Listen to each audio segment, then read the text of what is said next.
Okay, freshmen, good morning. Today is Tuesday, April 14th. I hope you guys had a wonderful spring break. In fact, why don't we go around the room and each person tell me one fun thing they did over spring break. Yeah, go ahead. You sat on your couch for 24 hours straight. Wow, great. Oh, yeah, you watched 18 hours straight of Netflix. Okay, good. Yeah, go for it. You went for a walk around the block. Wow, very cool. Okay, well, sounds like we all had really exciting spring breaks, so I'm glad to hear that. Um, we have a special guest lecturer for today. No, our special guest lecturer is feeling a little shy. That's okay. But anyways, you guys should have gotten an email about a new schedule for A Day and B Day. It really doesn't affect what we're doing too much. The plan for our class, obviously, you all have me on B Day, so you guys will see me every Tuesday and Thursday. And then I do need to check with other staff members, but the plan is to have a large Zoom meeting on Thursdays, 3:15. So at the end of the school day, if you guys have questions from the lecture, if you want to check in, go over homework, extra practice, things like that, you can just check in Thursdays at 3:15, and that should hopefully work for everybody. But anyways, this week is the last week of content for the genetics unit, which means next week, the week of April 20th, we will be having a quiz. And grades will start to be counted. You guys should get an update or an email about that once the school finalizes that. But we can go over that next week. Anyways, today is a lecture on pedigrees, so it's a pretty straightforward class. And let's go ahead and get started. So pause the video if you need and get out your notes, and let's label them pedigrees. Okay, a pedigree is basically a diagram showing the lineage of a group or individual, and it's used to analyze inheritance. Lineage is a fancy way to say family history. And so if you looked at, say, this family history, and we'll go over what these different symbols and bars and brackets mean, but we can look at different traits, who has the traits, who doesn't have the traits, and then we can see who, who's passing them on. Obviously, you could do a pedigree for something like earlobes or widow's peak or bent pinky, but they're much more likely used for important stuff such as genetic diseases. So the main reason why geneticists, genetics counselors, so people that are working with a couple to say what would be the chances that you have a son or daughter with a disease, they're going to look at pedigrees to make those predictions. So there's 6 symbols that you guys need to know. The first 2 are pretty straightforward. It's just male and female. Females are circle, males are square. Now, if they're not filled in, that means that they're normal, meaning they don't have a trait. But I want to point out that just because someone's not filled in does not mean that they are heterozygous recessive for not having a trait. If it was a recessive trait, someone could be a carrier without our knowledge, and that will show up later on when we get into some practice stuff. But anyways, if they're filled in, that means that they are affected, whatever that trait may be. A common misconception here is that filled in means dominant and not filled in means recessive, and that is incorrect. We're just talking about a trait, whatever that trait may be, and if they're filled in, it means they have the trait, and if they're not filled in, it means they don't have the trait. That trait could be dominant, that trait could be recessive, but don't get mixed up and think that filled in means dominant and not filled in means recessive. It's just, do you have the trait or do you not have the trait? Now, when you have a recessive trait, that's where you know that a heterozygous individual, someone with a dominant and recessive allele, could carry the trait, and then we fill them in halfway. But again, the key word here is this is if we know that someone's a carrier, we fill them in. Realize that these two individuals could be carriers, but as far as we know, we don't know for sure that they're carriers, and so that's why they're not filled in. So hopefully that makes sense. But I know that this and this can get a little bit tricky, knowing the differences. The obvious one, these two individuals have the trait, whatever the trait is we're talking about, hemophilia or color blindness or whatever. These individuals don't have the trait. These individuals don't have the trait, but we know they're carriers. These individuals might be carriers. We just don't have that information yet. Okay, so make sure you get all 6 of these symbols. As far as how the pedigree works, it's pretty straightforward. A horizontal line means mating. Again, another misconception, students always say, oh, this means married. But this has nothing to do with being married or not. We're really just talking about reproduction. So obviously you can be married and not reproduce. And then on the other hand, you can reproduce without being married. So it actually has nothing to do with who's married to who. Obviously with family trees, reproduction and marriage go along with each other. But this line simply means they mated. The vertical line shows offspring. It also shows generations. So like if you think about Mendel's P's, this would be the parents. And then this would be the offspring, which he called the first filial generation. And then the overhead brackets represents siblings. So if you were to analyze this pedigree, it's pretty straightforward. A couple that did not have a trait reproduced. They had 4 offspring. They had 3 daughters and a son. We go from left to right. So they had a daughter, a son, a daughter, and another daughter. And of those offspring, we see that 2 of the offspring had the trait and 2 of them did not have the trait, whatever the trait may be. And I know that this trait must be recessive based on what I see in the pedigree. If you want, you can pause the video and think about that a little bit. You need to do what's called reverse engineering, where you work backwards with something. You think about, okay, if this trait is recessive, or how do I know that this trait is recessive if the parents don't have the trait? And really, you could solve it this way, that, okay, let's say the trait is R, and this individual has the trait. The only way for them to have the trait would be homozygous recessive. So I know that both parents would have to be heterozygous for that trait. Meaning they are carriers, we just didn't know it at the time. And further, we can tell that the odds of any one of their offspring being homozygous recessive is 25%, because a Punnett square between 2 heterozygous like that, I already can predict the outcome.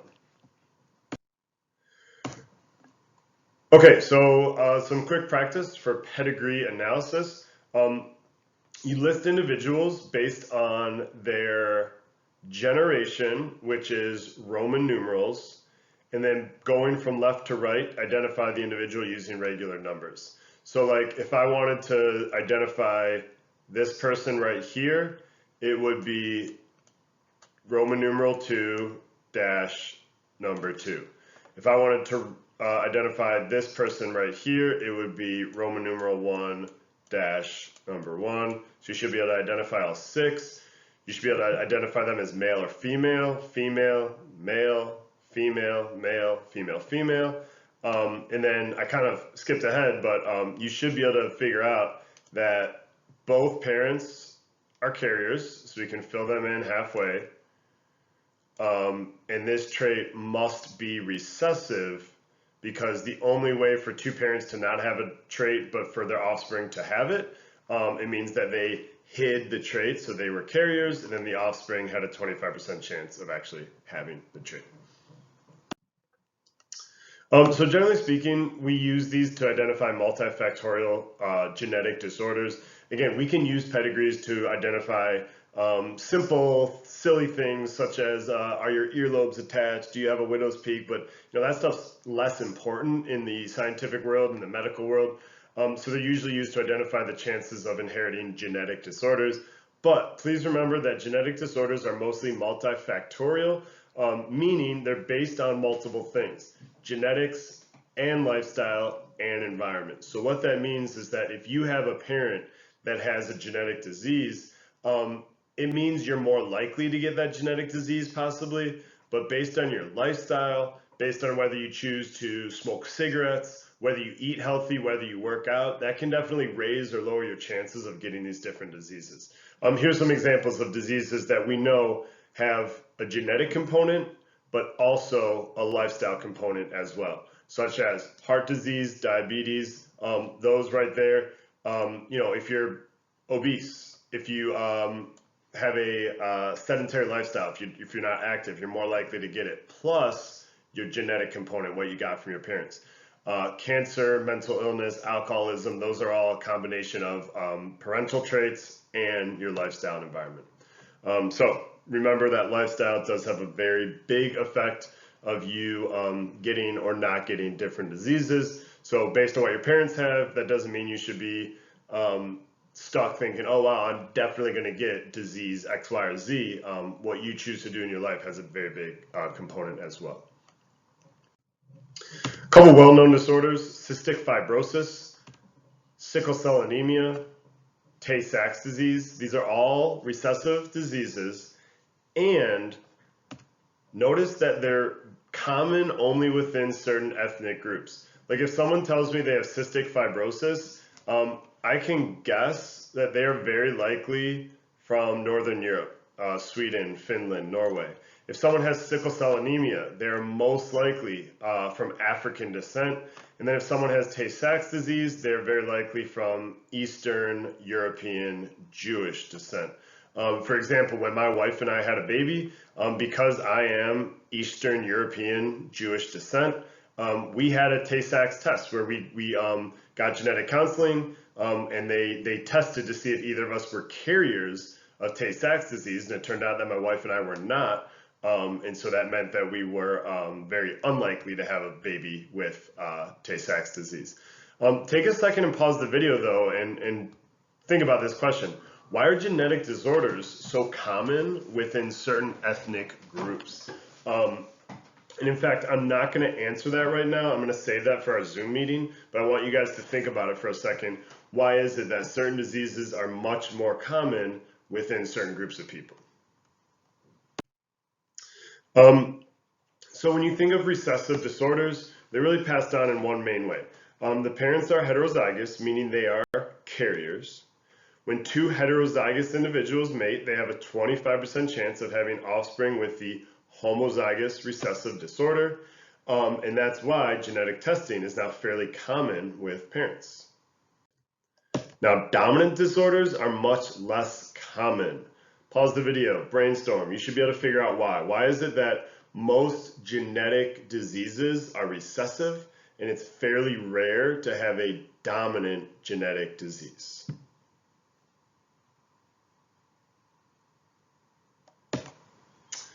Well, it turns out that you can't be a carrier for this. So if you have one allele, meaning you're heterozygous, means you do have the disorder.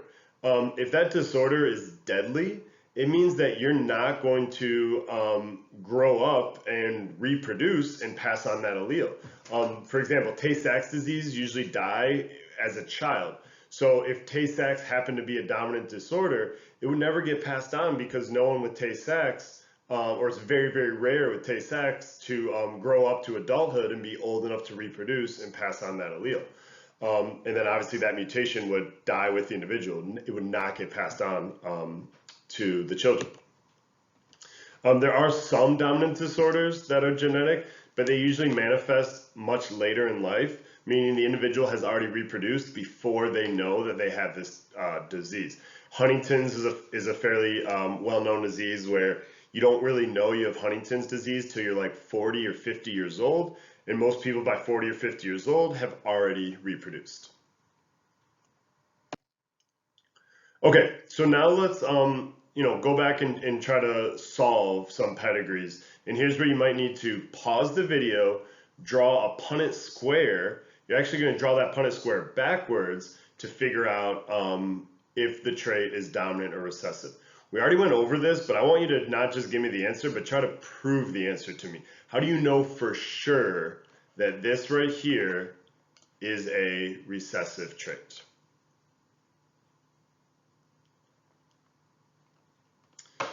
So here's how I'm going to solve this. I'm going to make a Punnett square. I'm going to draw this individual as recessive.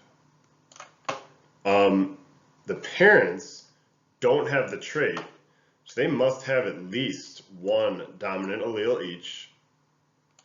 But if they were heterozygous, means they had a 25% chance of having a homozygous recessive individual. But let's double check and see, could this trait be dominant? Well, let's see. The parents don't have the trait. So that means that each parent would have to be heterozygous recessive.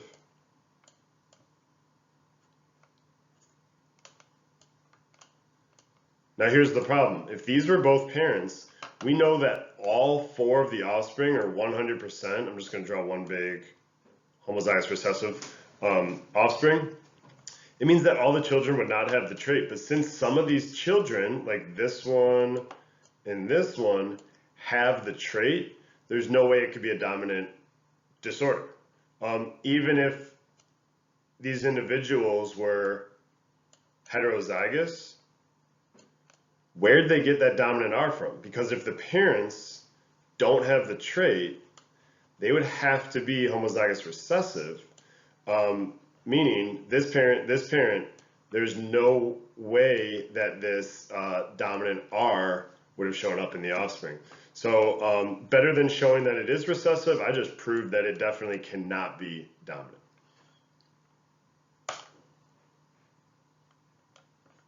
Here's my answer. Recessive, because as I said, if it was dominant, at least one parent would have to have the trait. Okay, what about this one?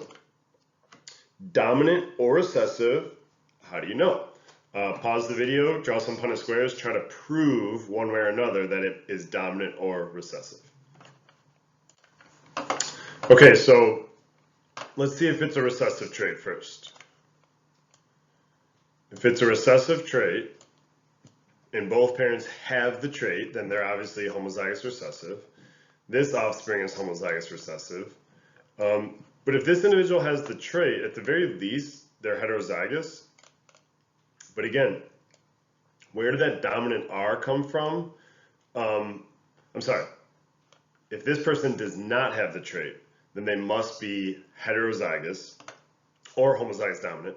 But where would this dominant R come from if both parents were homozygous recessive? So it looks like this trait cannot be recessive. Let's look at the other way. Could this be a dominant trait? Well, let's see.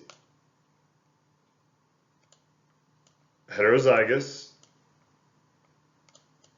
Heterozygous. By the way, guys, I'm using R right now just because you can use any letter in the world. 26 options. This individual could be this or this based on the parent's genotype.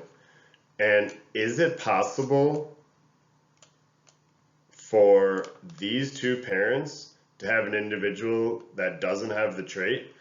Yes, it is, because I know a Punnett square between two heterozygous individuals would have a 25% chance of a homozygous recessive individual. So based on my analysis, this trait must be dominant. And as I just showed, this would be the only explanation. Both parents would have to be heterozygous. This offspring was homozygous recessive. And then we actually don't know. There's a 50% chance that this offspring is this, 25% chance of this. Oh, excuse me. Actually, 67% and 33%. This is sort of interesting. If I looked at this last individual, so we got, oops, both parents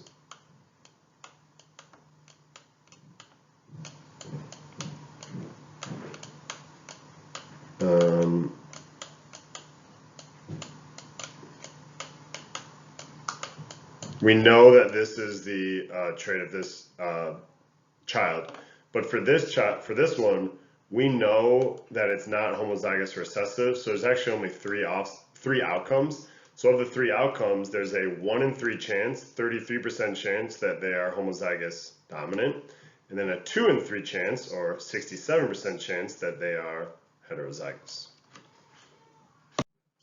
Okay, one last practice.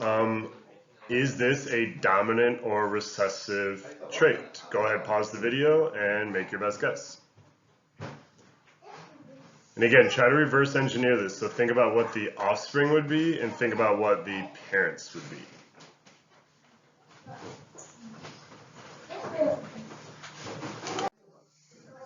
So actually for this one, we can't tell. It could be dominant or recessive, and there's a few ways that we could look at this. For example, let's say it is a dominant trait, meaning this individual is homozygous recessive, this individual is heterozygous or homozygous dominant. Clearly, this trait, this dominant allele, could be passed on to either offspring. So based on that analysis, it could be dominant. But then let's look at it the other way. Let's pretend that this is a recessive trait. So mom is homozygous recessive. The second son is homozygous recessive. The first son is homozygous recessive. Well, what about dad? If dad was heterozygous, there would be a 50-50 chance that each offspring is homozygous recessive. You might be thinking, well, wait, there's 2 offspring there, but remember the Punnett square is not what will happen. The Punnett square is just a predicted ratio. And so there's definitely a chance that these 2 individuals would only have homozygous recessive offspring. And so this trait could be dominant or recessive. We would need to expand the Punnett square here. So look at maybe grandparents, look at future generations, and if we expanded further generations and further individuals, then we should be able to figure out if it is truly dominant or recessive. Okay, next practice, dominant or recessive. Pause the video, reverse engineer this. A couple Punnett squares. This one is solvable. There is a clear answer that you should be able to figure out on your own.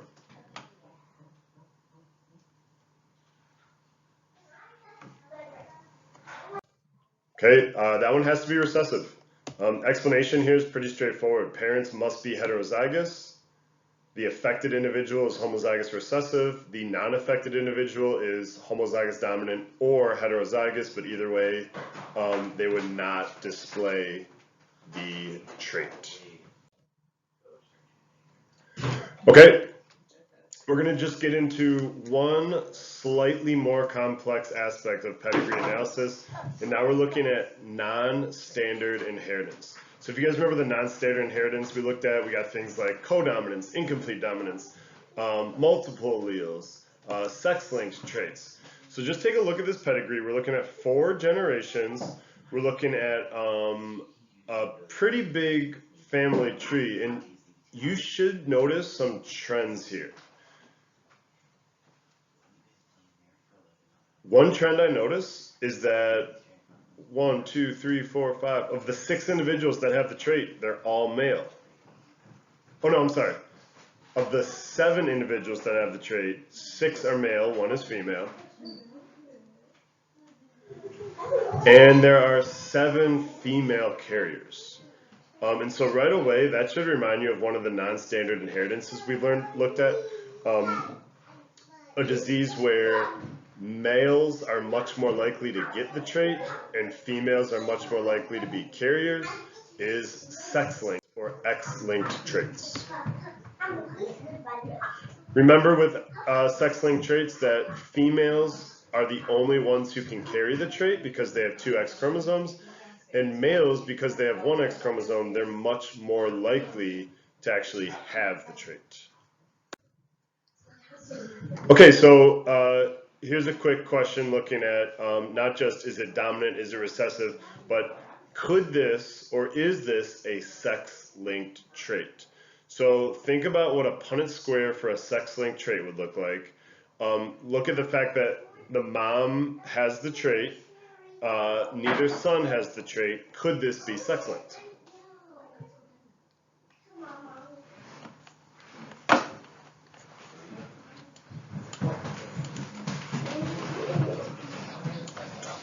Okay, so let's go ahead and solve this. Let's look at mom, who is, let's say this is colorblindness. So mom is homozygous recessive, colorblind. Dad is not colorblind, so he's dominant. Remember, he's not homozygous dominant, he's just dominant because the male here only has the one X chromosome. I can actually ignore the top half of this Punnett square because this couple did not have a daughter. They had two sons, so we're only looking at the bottom half of this Punnett square. And remember what we learned about colorblindness? In any case that a female is colorblind, her sons will all be colorblind 100% of the time. And so I just proved that this cannot be a sex-linked trait.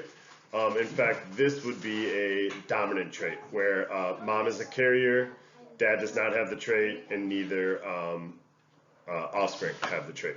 So this could not be sex-linked. Okay, so that is it for the content of our genetics unit. Obviously, we started with Mendel and simple Punnett squares. We got more and more complex with things like incomplete dominance, codominance, multiple alleles, sex-linked, dihybrid crosses. But then lastly, the pedigrees is just a nice way to analyze all of that and look at the more important aspect of chances and probabilities of passing on traits, getting traits from parents, things like that.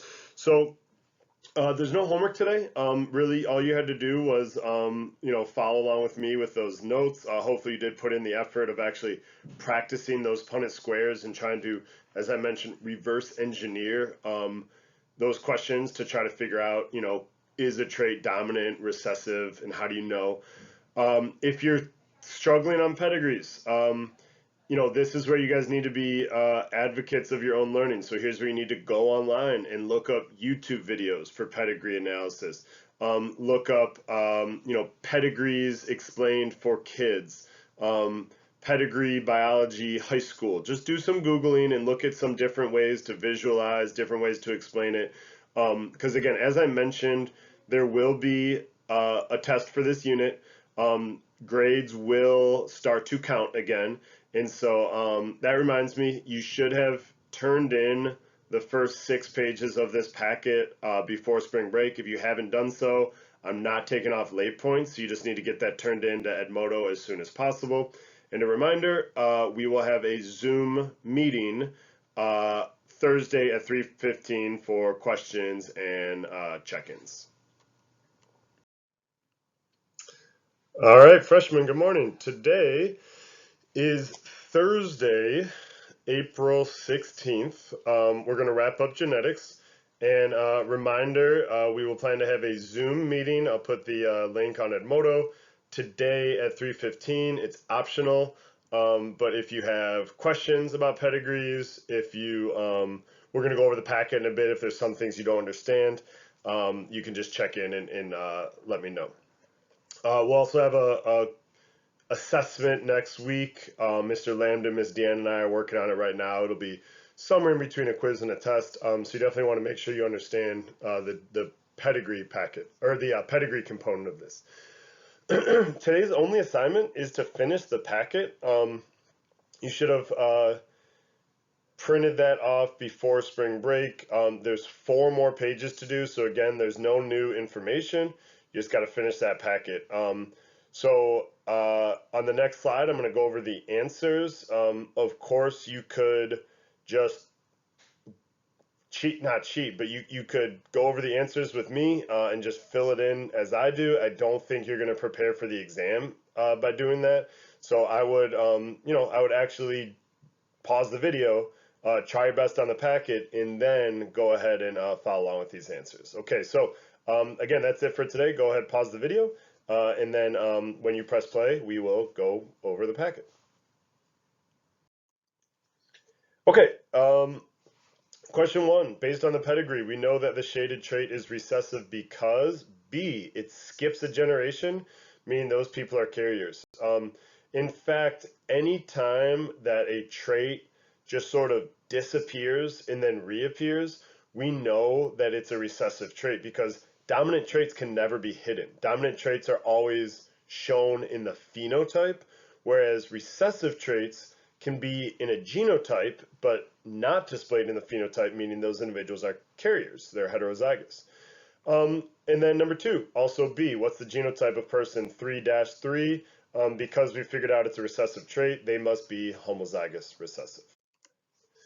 What's the genotype of person 2-4? We know that they're heterozygous because A, they don't have the trait, so they must have a dominant allele, but B, their offspring has the trait, so they must also have a recessive allele. And then being able to read a pedigree.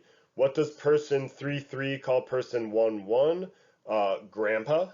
And then what does person 3-8 call person 2-6? That would be uncle. And sorry guys, 1 point for each if you're following along with the grading here. Okay, number 1, which member of the family above are affected with Huntington's disease? 1-1, 2-2. That's a mistake right here. This should say 2-3. Wait a minute. Oh no, I'm just missing one. Sorry. 1-1, 2-2, 3-3, 2-7, and I'm forgetting this one, 2-3 as well. No carriers for Huntington's disease. Either you have it or you don't, so that means it must be a dominant disease. How many children did 1-1 and 1-2 have? 6 children. Remember that, like, these individuals here,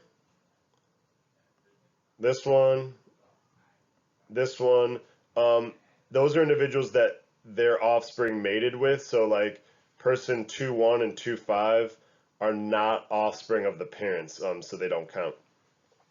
How many girls did 2-1 and 2-2 have? That's a mistake too. They had 2 girls, not 3. How many have Huntington's disease? 1.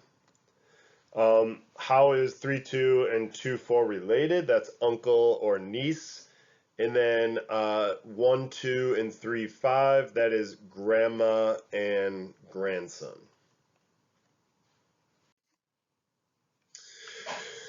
The pedigree to the right shows the passing of hitchhiker's thumb in a family. Is this trait dominant or recessive? It is recessive. How do we know? Because it skips generations. How are 3-1 and 3-2 related? They aren't. 3-1 and 3-2 mated. They reproduce, but they're not related. 2 individuals that have hitchhiker's thumb, 4-2 and 4-4. Name 2 individuals that were carriers of hitchhiker's thumb, 3-4 and 3-5. Notice this double line right here. That shows inbreeding. These 2 individuals are related, they're cousins, and they reproduce. You might already know this, but recessive traits are much more likely to show up when inbreeding occurs. Less important with modern day humans, but sometimes with like rare animals, rare endangered species, inbreeding is something that scientists need to monitor. So like at zoos, they'll actually look at who's related to who to make sure that zoo animals are not inbred. All right, next one, looking at color blindness. Is it possible for individual 4-2 to be a carrier? No, because they're male. Males cannot carry the color blindness gene. Which sex can be carriers? Female. With this in mind, what type of trait is this? Sex-linked.